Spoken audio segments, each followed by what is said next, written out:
Before we start, make sure you subscribe and like this video. I was an exorcist in training. What we encountered was no ordinary demon. There is no official record of the exorcism we performed at 1237 Palmer Avenue in Los Angeles last November. The church encourages us not to speak to the press about such things anyway, as our work tends to be sensationalized. In truth, most cases we investigate aren't possessions at all, just ordinary, tragic mental health issues wearing the trappings of religion. I was still only a year into my apprenticeship back then. Up to that point, even in the few instances when I'd witnessed a genuine possession, the process of exorcism was far more mundane than the movies would have you believe. My mentor, Father Anthony, would simply follow the protocols as outlined by the Holy See, sprinkling with holy water, laying of hands and exfoliation, along with the recitation of the prescribed prayers. Only once had I seen the basic prayers fail. It was a case where the entity within an elderly woman had been allowed to fester, possibly as long as 5 years. The family had spent half a decade ignoring the problem, ascribing it to ordinary dementia, even as her behavior grew worse and worse. We had been called in after she'd twisted the head of a beloved family cat, all while invoking the names of minor demons she had no business knowing. Even then, Father Anthony had been able to remove the demon in less than a week, relying on the prayer to Saint Michael and a silver cross that had once belonged to Pope Leo XIII. Nothing could have prepared either of us for what we found on Palmer Avenue. We were sent there at the behest of Father Felipe, a parish priest who noticed that Maya Knowles, one of the young women attending his church, had missed several weeks of Sunday Mass. It's unfortunately common for young people to fall out of love with the faith, but it raised a small flag for the Father Felipe, who caught up with her mother, Sharon, one day after Mass to ask her if anything was wrong.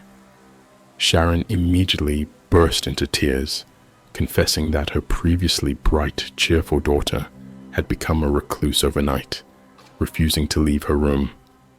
Again, such things happen, but it aroused the Father Felipe's interest, and he paid the family a visit a few days later.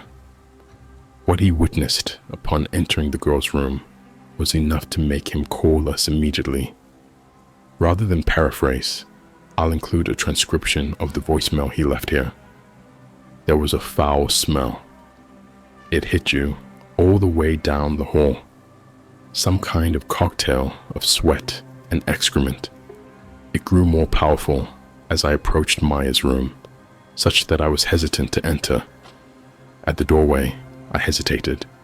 That's when I heard the awful growling, like an animal's stomach, left empty far too long. Nothing about it sounded the least bit human. I said a prayer and entered. The girl, I almost hesitate to call her that now, had been beautiful when I last saw her, so much so that she'd been the subject of several confessions from teenage boys in the parish, all unable to take their eyes off of her. Adult men too. Her mother had been pushing her toward a career in modeling, television, something I warned them both about: pride, the dangers of the superficial. Of course, I'm a priest in LA. I have many such conversations. I will say that Maya's mother was particularly obsessed with her daughter's career in a way that gave me pause.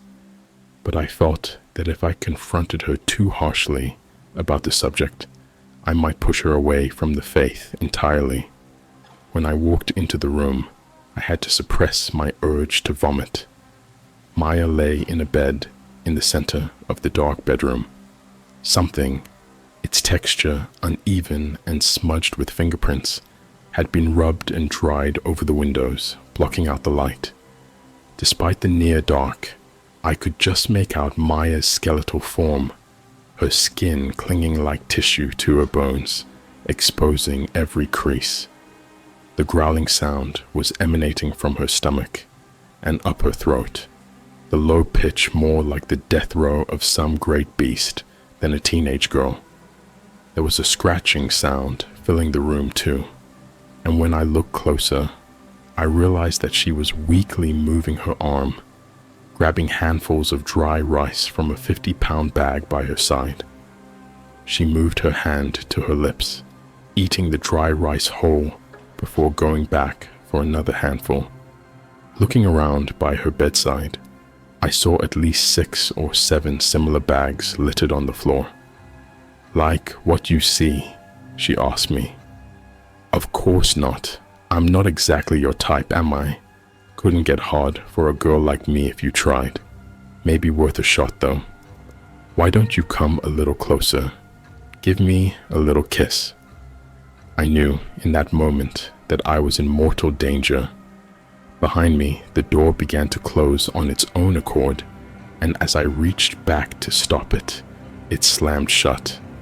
I heard the crunch of bone as my fingers smashed in the doorframe. The break was bad enough that I could see the white of my bone through the skin, and I was bleeding profusely. Suddenly, the girl was up.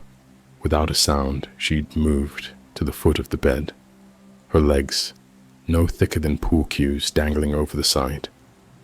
"You smell amazing, Father," she said. She stood, and her posture was bent, unnatural. One of her knees seemed to bend the opposite way. One of her arms seemed to have broken in so many places that it flapped like a tentacle. With my good hand, I pulled the door open as hard as I could, trying to free my limp fingers and escape before she could reach me. She stepped deliberately. I sensed that she could move faster if she desired, but she enjoyed watching me squirm. Almost without thinking, I began to recite a Hail Mary in the original Latin, something that has always brought me peace. As the words exited my mouth, I could tell that Maya was bothered, even taking a small step back. "Shut up," she was muttering. "Shut up about that bitch." But I refused to stop, and as I did, I was able to pry the door open, a little at a time. Then all at once, Maya was screaming, commanding me to close my mouth. Suddenly, the door flew open, and I stumbled through, shutting it behind me as fast as I could. After that, there was only silence. No one has heard a thing from inside the room since then. I have instructed Maya's mother to avoid going inside at all costs. We need help, desperately. A strange look had crossed Father Anthony's face after he heard the message. He went to consult a few old books in his personal library as I listened to the message on repeat, trying to sift through the details. "How bad is it?" I asked when he returned. "It is what it is," he said. "The protocols are clear. We go. We evaluate.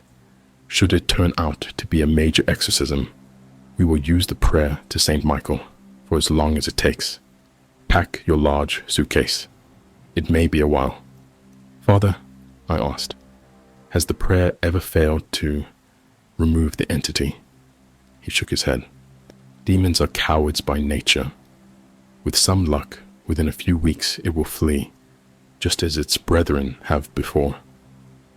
Father Anthony and I were different in our faith. Mine was almost like romance, swelling one day and waning the next, ever present, but varying vastly depending on my mood. His was steady. To Father Anthony, the universe was perfectly ordered, bound by immutable laws. To him, the prayers always worked, just as one pool ball colliding with another would predictably transfer its force. So too would his prayers send demons reeling. "You look worried," he said as I played the message again. "Don't. It's unseemly for a man of the cloth. Pack your bag. By now you should know that time is critical." Though he was almost steady as always, I noticed a slight tick as he spoke, like his mouth couldn't stop twitching. Looking down, I saw he was carrying a small pouch of red velvet that I'd never seen before. "Just a precaution," he said. "Hopefully something we don't need until much further into your training." I never expected to become an exorcist. My family wasn't even Catholic growing up. My parents were hippie types, mercurial in their beliefs. For a while, we attended a Baptist church. Then just as I'd finally learned all of the lyrics to the hymns, we moved 2 towns away, where my mom got swept up in the Kabbalah and tried to drag us all into it with her. Before I was a teenager, I'd spent a day or 2 in a mosque, a Swinomish smokehouse, and a Gnostic temple. It was my wife, Sophia, who brought me into the faith. She had grown up in a big Italian-American family in New York, and for her, Catholicism was the same as family. I converted to marry her. All it took was a few months of classes and a ceremony on Easter. I didn't even ask myself if I believed in God. It was enough to believe in Sophia. She was a true believer in the best sense of the word, generous to a fault, always exhausting herself, trying to keep us all happy. All year she sewed quilts, using them as Christmas presents or baby shower gifts. Several times she tried to teach me how to sew, but I was hopeless, clumsy. She loved me anyway. Then one Thanksgiving, after staying up far too late drinking wine and prepping vegetables, she woke up and decided to run to the store for pre-made dinner rolls. It was icy. She wasn't even speeding, but it didn't matter. She skidded into oncoming traffic at the wrong time. She died instantly. After she was gone, none of my usual crutches dulled the pain. Alcohol, throwing myself into work, exercise. It all felt hollow, insufficient to replace Sophia. We held a funeral mass shortly after she died, and it was the first time I felt an ounce of peace. The light streaming in from the stained glass windows suddenly seemed different to me, as if heaven were actually on the other side if I could just step through them. I found myself going to church more often after that, not just on Sundays, but on weekdays too, right after work. I'd watch the darkening sky through the stained glass as I knelt in one of the back pews, and for a short time, I felt like Sophia wasn't so far away. Eventually, the priest there, Father Ignatius, would gently tell me that it was well past closing time and I would leave. Until one day, he asked me to come with him. "I wonder if you'd consider joining the priesthood," he said. "Some widowers do." I laughed. "I'm barely Catholic," I said. "I just joined for her." He shook his head. "I don't believe you." The house at 1237 Palmer Avenue was decadent, even by LA standards. Set back on a nearly full-acre lot bordered by a tall stucco wall, the house soured up 3 stories, all elegant metal and glass. Later, we would learn that the girl's father had paid well over $1 million for the architect alone before construction ever started. As we approached, we noted that one bedroom where the light shone brown-red through a darkened window. Reflexively, we both made the sign of the cross. Sitting on the front steps, we met Father Felipe, who was half asleep, slumped against the rail. Though he couldn't have been much older than 30, his skin appeared sallow, his eyes ringed like a cold, distant planet. His hand was wrapped in a thick bandage crusted with blood. "Father Anthony, Father Matthew." He reached out, his hand shaking, before breaking down in sobs. I could tell Father Anthony was unsettled at this greeting. "You have done your part now, Father Felipe," he said. "You should go back to your church. Pray Rest. Father Felipe shook his head. I won't leave until we've seen this through, he said. I made a promise to myself. Father Anthony shook his head. That's merely pride whispering in your ear, he said. Please, go. Father Felipe reached down into his pocket and found a piece of candy. He popped it into his mouth. His breath was rank, and I wondered how long it had been since he last brushed his teeth. I'll just wait a little longer, he said, just until you've had a chance to go in. I could tell Father Anthony wasn't happy about this, but he was eager to go in and get to work. We brushed past Father Felipe, who fell back into a ball on the steps, and we walked to the door. Father Anthony rang the doorbell once, then waited patiently. After perhaps 15 seconds, he scowled and rang it again. Mrs. Knowles, he called, but there was no response. Then finally, he turned the knob and we entered. Immediately, the stench hit us both. The house smelled as if the walls around us would burst, sending a flood of excrement down to cover our feet. Father Anthony raised a handkerchief to his nose, passing another to me so that I could do the same. Again, he called for Mrs. Knowles, but there was no response. Somewhere up above, we heard a skittering sound, knocks on the wood, like someone on stilts running through the hall.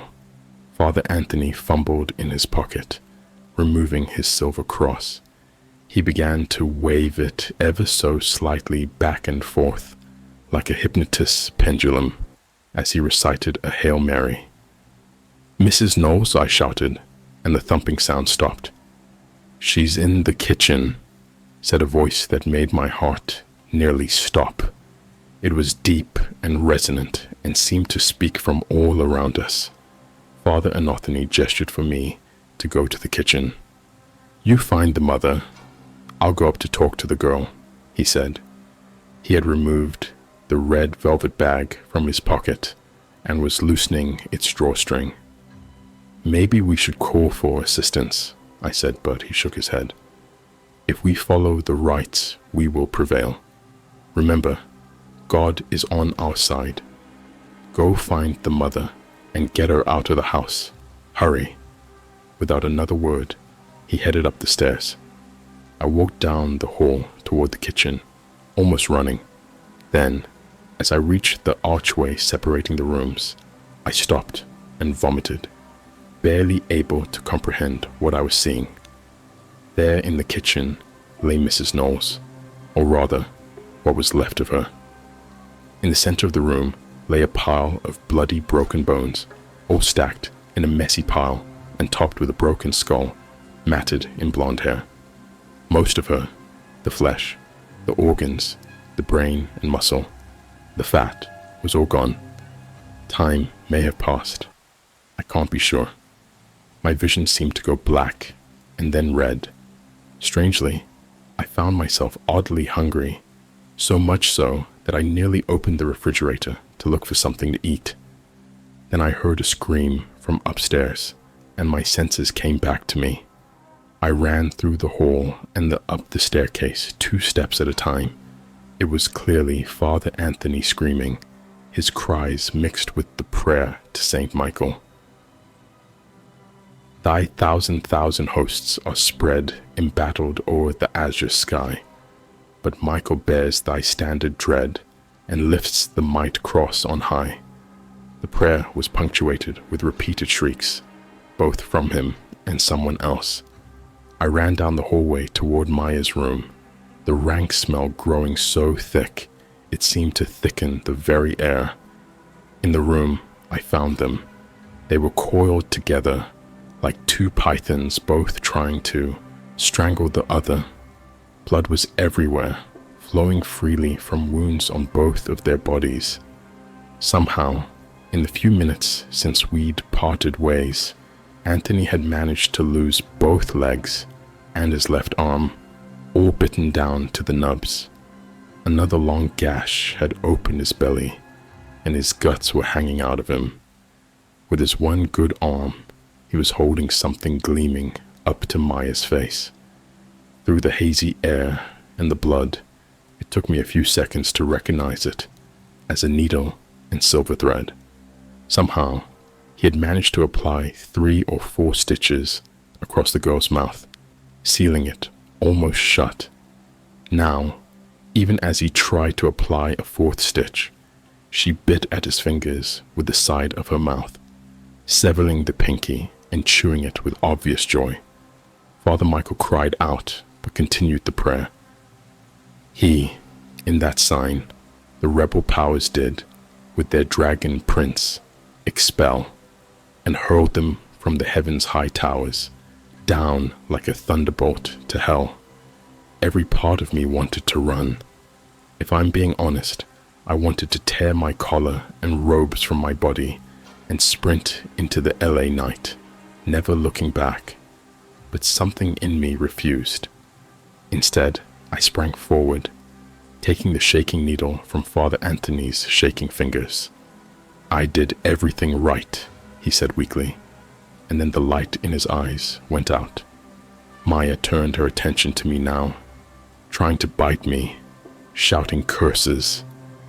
"Run, run, run, little assistant. You're in over your head." I stared at the silver thread dangling from her mouth. I'd never even heard of such a thing. There were rules, protocols that I'd never even heard of that I wasn't ready for. The girl smiled, pulling at the thread, beginning to unravel Father Anthony's careful work. I saw now that she would open her mouth wide and eat me down to the very bone, that I would scream while she chewed up my lungs and heart. Indeed, she was reaching for Anthony's guts now, slurping his intestines through the small hole still left on the side of her mouth. Except that I wasn't seeing any of that now. I was in a quiet room with Sophia, sitting side by side. On our laps was a quilt. She was smiling, the light catching the strands of her light brown hair. "I can't do it," I was saying, fumbling with the needle. "Of course you can," she said. "It's not science. It's just in and out, in and out. We know you're good at that." I blushed, the needle slipping out from between my fingers. "Just relax," she said. "Here, let me guide you." She put her hand on mine, her flesh warm and soft. Slowly, she guided my fingers down through the soft white fabric. Then suddenly, I was back. I watched my fingers slip the silver thread through Maya's lips. Only a crack at the side of her mouth remained exposed. "You're different than them," she said, her words more muffled now, and it almost sounded like a normal girl's voice. "You carry someone with you who..." I used the moment of surprise to apply the final stitch, blood pooling around the thread as I cinched it shut, silencing her forever. As soon as it was done, she fell back in the bed, her eyes closing as sleep took her. After a while, after I'd gotten my thoughts together, I called Father Anthony Superior at the Vatican to explain what had happened. I tried to stay calm, to explain things as accurately as possible, but I'm sure my voice was shaking. Around me, the worst of the stench was gone, though ordinary ones, blood, bile persisted.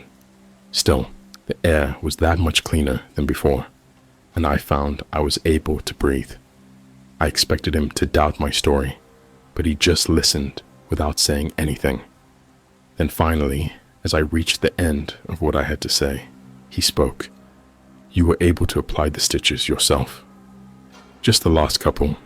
Father Anthony did most of the work." He paused for a moment. "Did you have any other outside help?" I thought about that for a second, about Sophia. "Maybe. You did well," he said. "We will send people, both you and the girl. They will bring you back here." "To the Vatican? Is that the protocol?" There was a brief pause. Father Anthony was a firm believer in protocol. "Are you?" No, I said after a moment. Good, he said. Then we will have much to discuss when you arrive. I was an exorcist in training. The plane ride to the Vatican was hell. For an hour, maybe two, after I called the Vatican, I sat on the front steps of the house, staring into space. Father Felipe was nowhere to be seen. I figured that was for the best. He'd probably taken Father Anthony's advice and run back to his church. With any luck, he was sleeping. I sat shaking on the steps. I reeked of blood and worse. Of course, I thought through the horror I'd just witnessed. The thick air, the smell of exposed guts, the glee on Maya's face as she slurped up Father Anthony's intestines. But that wasn't what dominated my thoughts. I'd seen her.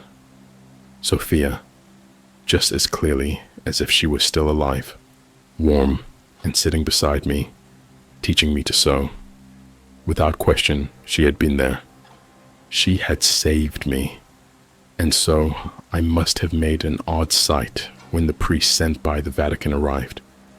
I sat there covered in several people's blood, including my own, my fingers bleeding from my clumsy needlework, smiling like I'd just seen God himself. "So good to find you well, Father Matthew," said a tall, muscular priest with a thick, grey beard. "I'm Father Thomas. This is my trainee, Father Anselmo." He gestured to a rail-thin, bald man with angular features beside him. "I thought I knew all of the exorcists working in the States," I said, still half-dazed. He shook his head. "We are not ordinary exorcists," he explained. "We belong to a particular order where discretion is of utmost importance. Still, we know rumors of our existence circulate. Perhaps you've heard of the Knights of St. Michael?" I shook my head. "Good," he said. "We are only called upon in cases requiring certain non-traditional skills. Based on your call, the Vatican believes this may be one such case." Father Anselmo shot him a look, and I recognized it immediately. It was one I'd given Father Anthony a dozen times when we arrived at the home of some poor girl claiming to be possessed, but really just needed a few years of therapy, maybe some antipsychotic meds. "What?" I asked. "You don't believe me? What I saw?" "We're certain you saw something," said Father Tomas. "Whether you performed a common exorcism or encountered something greater remains in question." "Look at my fucking clothes," I shouted, staggering to my feet. "Look at the blood on my hands. Smell me. Don't you smell it?" That's when I looked down at myself and realized I was clean. Not even a drop of blood decorated my robes. The only evidence of my encounter was a small scab on my index finger from where I'd pricked myself with the needle as I sewed Maya's mouth shut. I looked back at the house. Even the dark smeared window was clean now, with a gentle light shining out. Without another word, I ran back up the steps and opened the door. Inside, the house was pristine, almost unnaturally so. The blood was gone. The stink, too. Somewhere, a vanilla candle was burning. Gentle music played on the speakers overhead. "The girl," I said to no one in particular. And now I was running up the stairs 2 at a time again. I ran down the hall and burst into her room, half expecting to find her hanging from the ceiling by her feet, a mass of skin and sinew hanging from her mouth. Instead, I found her lying still, almost death-like in bed. She wore a spotless white dress, and her hair fell about her head on the pillow, as if perfectly arranged strand by strand. She was beautiful now, no longer the creature of paper and bones I'd encountered hours earlier. The only evidence that anything had happened was the silver thread still in place, sealing her mouth shut. I heard the other priests approaching from behind me. "None of this is right," I said. "None of it was this way." I believe you, said Father Tomas, putting a hand on my shoulder. We have seen stranger things. The devil can be exceptionally tidy when he chooses to be. Or could it be that Father Matthew elected to perform a wholly unnecessary surgery, said Father Anselmo, gesturing to the girl's lips. We can pray that such is the case for her sake, said Father Tomas. In the meantime, we will proceed as if this is a true lieutenant of hell, likely of the third circle. I gave him a look. There were no such things as circles of hell in the canon. Gluttony? Asked Father Anselmo, incredulous. I thought they were supposed to be fat.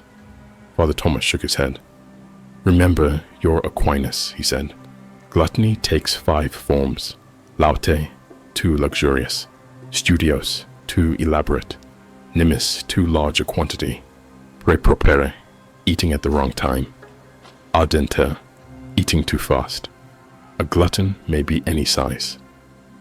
I could tell Father Anselmo wanted to argue, but he was the trainee after all, and it wasn't becoming to argue, especially in front of a stranger. He bit his tongue. Very well then, said Father Tomas. Then we shall proceed. Prepare bindings of cloth soaked in holy water. Wrap her once at the shoulders, once at the wrists, once at the ankles. Father Matthew, if you are feeling up to the task, another set of hands would be useful, especially since time can be a factor in some cases. We will want to get her back to the Vatican as soon as possible, before... As he spoke, I saw a hint of movement coming from the girl's direction.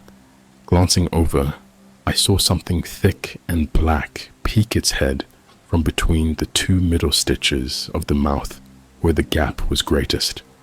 It could have been a worm, a tongue, a snake, a centipede. Before I could get a good look, it pulled back inside. I helped Father Anselmo prepare the bindings, though I could tell he would have rather done the job himself. They had brought holy water in some kind of red-brown earthenware jar that I hadn't seen before.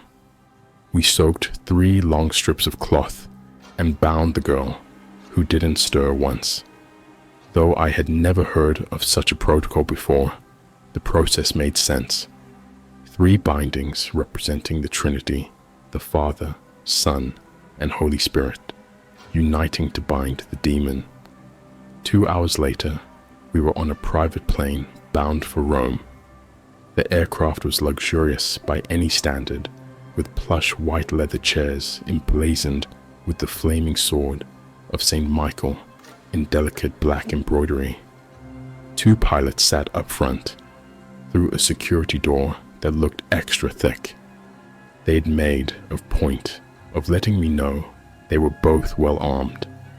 Of course, I wondered why such levels of protection were necessary, but I just nodded as if this was all perfectly normal. Enjoying the accommodations? Asked Father Anselmo. Father Tomas had drifted off at takeoff, snoring loudly. Maya lay nearby in a seat they'd recline to dorm a bed. Father Anthony and I flew coach if we flew at all, I said. Usually we drove. He scoffed. I suppose you think yourself superior because of your humility. I never said any such thing, I said, but he was right. You didn't need to, he said with a sneer. He cracked his knuckles and then scratched furiously at the back of his head. You only reveal your own ignorance. We, the Knights of Saint Michael, are the very sword of God. One does not enter the battlefield on bended knee, supplicating to his opponent. He comes out in armor of gold, wielding a sword of fire, striking fear into the hearts of the demons. Now it was my turn to laugh. So the leather seats, that's the modern day equivalent of a flaming sword. I'm sure they terrify the devil. Father Anselmo stood and stretched. He itched at his scalp again furiously. I read about you on the way over, he said. A convert, widowed. You wear the robes, but you're different than those of us who grew up in the faith, who never knew a woman's touch. Before, I'd been slightly annoyed at Father Anselmo. Now, at the mention of my wife, I felt my blood rising. God comes to us all at different times, I said quietly, but my hands were balled into fists.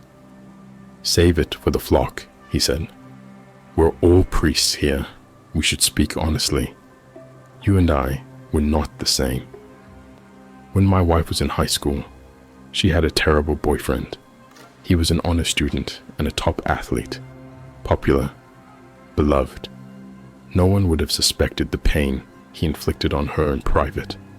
Even when we started dating, 10 years later, she couldn't describe what he'd done to her physically in the dark of night, one summer alone in his family's cabin. No one for miles around, a fact he whispered to her over and over. All she would say is that a few days later, after praying the pain would go away on its own, that she'd driven herself to the doctor, who gave her stitches and promised not to tell her parents. Somehow, even after what he had done, she couldn't break up with him. They continued dating through prom, even into the summer after senior year. She tried not to be alone with him, but it was futile. He hurt her again and again. When they finally broke up, there was no big confrontation. It was just the standard ending, where they both went to college and drifted apart, eventually realizing they were no longer a couple. When they saw each other on holiday breaks, they acted friendly, even though his presence was enough to send her into a panic. After hearing the story, it occurred to me that I might have a moral obligation to find this man and hurt him as badly as he'd hurt her. Maybe to kill him, partly to spare any future women he might date from a similar fate. But if I'm being honest, it was mostly pure revenge. Naturally, Sophia was utterly opposed. Maybe she wanted to protect me from the consequences of such a thing. More likely, she knew I wouldn't have a chance against him. He'd been an all-state wrestler and outweighed me by 20 pounds. Eventually, we came to a kind of agreement. I wouldn't seek the man out, but if I ever happened to bump into him, I was allowed to do whatever I wanted. For many years, whenever we visited her hometown, I felt a surge of adrenaline. Anytime a man matching his description walked in the door of a restaurant, "Is that him?" I'd ask, and she'd shake her head no. Gradually, we visited Sophia's hometown less often. I never did see the man in person. As far as I know, I'd still have her permission to kill him if I ever bumped into him. "You're right," I told Anselmo after a moment. "We're not the same. And since we're going to be honest, maybe you'd be a better priest if you'd had a couple of rolls in the hay before you put on your collar, even just to know us sinners a little better." He was scratching harder than ever at the back of his head now. "We're not the same," he was shouting now, so loud that Father Tomas began to stir in his seat. "You didn't deserve to capture a lieutenant of hell. You got lucky. You weren't even properly trained. You just finished one last stitch. You're not even a real priest." He practically roared the last word. It had a strange echo, like it had been harmonized by two voices at once. As he spoke, he tore at the back of his skull again, and this time I heard a ripping sound, like flesh unzipping in two. Blood began to accumulate on his shoulders. "Father Anselmo," said Father Tomas quietly, fully awake now, "please step to the side of the plane. Kneel. Fold your hands in prayer." "I'll do no such thing, you meat-headed fuck," shouted Anselmo. It was clear that two voices were speaking in unison now, his and another deeper one emanating from the back of his skull. Suddenly, without warning, two things happened. Father Thomas began to say a Hail Mary in the original Latin, so fast that the words flowed together in a steady hum. Second, he pelted Father Anselmo with a jar of holy water that exploded as it collided with his chest, sending fragments of pottery and liquid everywhere. "Behind me!" he shouted between recitations. I stepped back. As I did, the plane shook, and I nearly fell. The sky had been cloudless when we took off from LA. Now, dark thunderheads had gathered outside, blotting out the sun and pelting the small windows with rain. Father Anselmo had taken a step back after absorbing the force of the water jar. He also turned 180 degrees, revealing his back to us.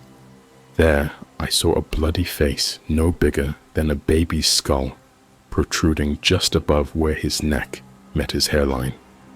The baby's contorted mouth shouted every syllable as Father Anselmo screamed, "There's nowhere to run to, priest. You're trapped up here with me now. This time, you're mine." "Bifrons, the two-faced," said Father Tomas. "I thought I recognized your—" Before you could say another word, Father Anselmo Bifrons now charged at him. I realized that in addition to the tiny head, he'd sprouted an extra set of arms and legs, which extended from his elbows and knees and had now grown almost as large as the original ones. The fresh limbs were bare and bloody, glossed with a sheen of mucus like a newborn baby. Bifrons fell on Father Thomas with his full weight, beating at him with the bloody limbs and biting at his face with his fast-growing new head. But Father Tomas had been prepared.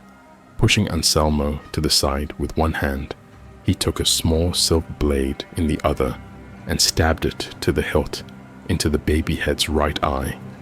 The baby screamed a low growl that seemed to shake the very air inside the plane, and the aircraft dipped again, this time by 100 feet or more, tossing us all off our feet. When I looked back at Father Tomas, his forehead was bleeding from falling against the edge of a chair. Ignoring the injury, he dug into his bag and removed 3 more knives. "Demon of greed," he said, gesturing to the demon. "Bifrons, we can contain him if we seal all 4 eyes. Try to stay back. Let me work." Even as he said it, though, I could see him wobbling on his feet. He touched his forehead, and the blood was gushing now. "Bad luck, Father Thomas," said Bifrons. "I suspect our next little conversation will be in my place." He charged at Father Thomas again, but the priest was ready. Deftly, he stabbed 2 knives into the eyes that had once been Anselmo's. The demon howled in pain, so loud that my ears began to ring, and I fell to my knees. Outside, the clouds had fully blotted out the sun. Everything seemed to be shaking. I wondered if we were falling into the deep black sea. Tomas fell back now, his head thwopping the ground with an unpleasant crack. He didn't open his eyes. Across the plain, the demon rose, fixing me in its one remaining eye. The light shorted in the plane, and the engines went silent. Everything was black, save for the occasional flash of lightning. It seemed to me that I was about to die, or that perhaps I already had. Perhaps the rest of my existence would be like this, surrounded by darkness with the constant feeling of falling, a demon laughing a few feet away. Of course, fear gnawed at me, like a family of mice nibbling at my guts. But could I be blamed? Wouldn't anyone be afraid in such a moment? "Bad luck for you both," said the thing. "At least you'll finally be able to visit your dear wife again. Sophia, isn't it? I hear she's been missing you greatly." At the mention of Sophia's name, reality snapped back to focus. It was as if the plane was holding in midair. Gravity felt somehow lighter. I got to my feet, my fear replaced with simple, blind rage. Suddenly, the thing in front of me wasn't Bifron. It was Sophia's ex. I reached forward and uncoiled the final blade from Father Thomas's limp, bloody fingers. "I told you not to talk about my wife," I said. I could feel her there with me again. Silently, I asked if our deal was still on, if I could still kill him. I can't be sure, but I think I heard her whisper, yes. Now it was my turn to charge forward. My vision narrowed. Through the darkness, all I saw was the one cruel white eye staring at me. I thought of my wife. Then I drove the blade home. On the tarmac in Rome, a man with red robes was waiting for us. I recognized him from a pamphlet I had once read as Cardinal Robles. He reacted little as he surveyed the bloody scene. The pilot still hadn't left the cockpit. I suspected it was some sort of protocol. Father Thomas lay in my lap, his head bound with a pillowcase I'd fashioned into a makeshift bandage. Both Maya and Anselmo's bodies lay peacefully on the floor, her mouth sealed with thread, his eyes with daggers. After a moment, the cardinal began to laugh. "You'll have to forgive me, Father Matthew," he said. "It's not often that I send my men out to capture one demon, and they come back with two." I coughed up a bit of blood. I wondered when I'd been injured. I didn't feel like laughing. "Enough," he said. "I think we'd better get these two back home before a third one shows up. What do you say?" I nodded weakly. "We'll get these two to their new accommodations, and then we're going to have a nice long chat," said the cardinal. "I'm starting to think that St. Michael has big plans for you."